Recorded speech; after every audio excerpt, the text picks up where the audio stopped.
So in this video,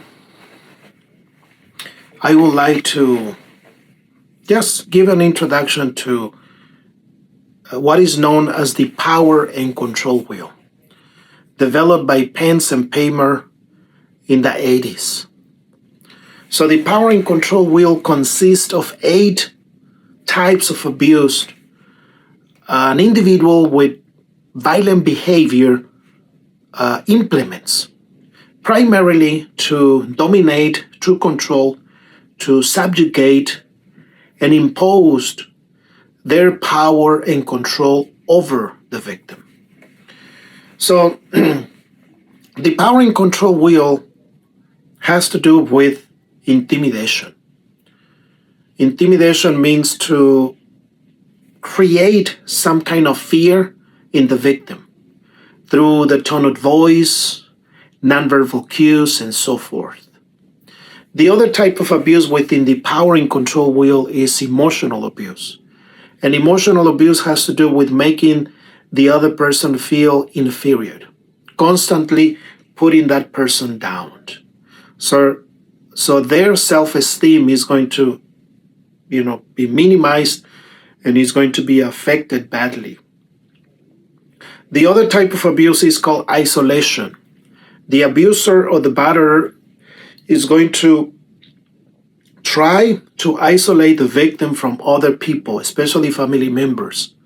So controlling their social interactions, social media interactions, is part of the power and control dynamics within an abusive relationship. The other type of abuse is known as, I already said isolation, has to do with minimizing, denying, and blaming. That is, the aggressor is going to minimize his violent behavior, is going to blame the victim for his or her abusive behavior, and is going to also minimize, deny the problem. So the other type of abuse has to do with using children. So the perpetrator or the abuser is going to use their children to manipulate the victim, such as making inappropriate comments to the children about the mom, blaming the mom or blaming the father, either, victim, male or female. And the other type of abuse is using male privilege or female privilege. But traditionally, based on the power and control wheel, is male privilege. That means he's the one giving orders, the one being demanding, such as, having the victim as the servant. The other type of abuse within the power and control wheel is economic abuse. Financially, is going to abuse the victim. And the last type of power and control wheel within the type of abuse within the power and control wheel is making threats. So the main goal from the power and control wheel dynamic strategy, sadly speaking, is to dominate, is to subjugate, is to control the victim. So that's the main idea from the power and control wheel. Obviously, the power and control wheel has a layer around, which is black, thick, and that layer around has physical and sexual abuse. So the types of abuses that I mentioned earlier are part of the power and control wheel within its circle.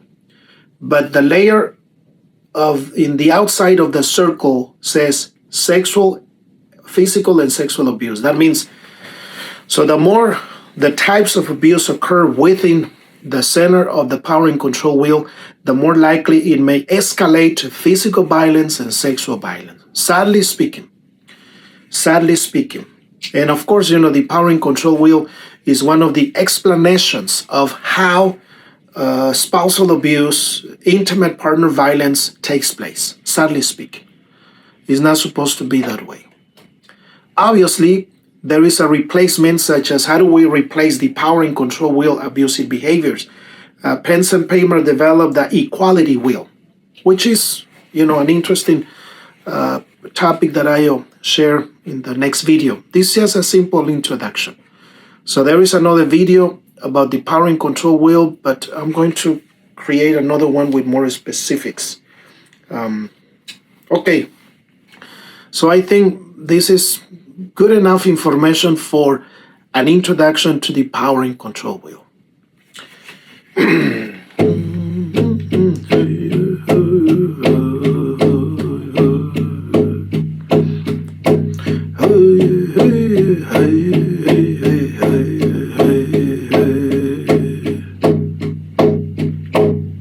Breathe in and breathe out. See you next time. Hasta la próxima.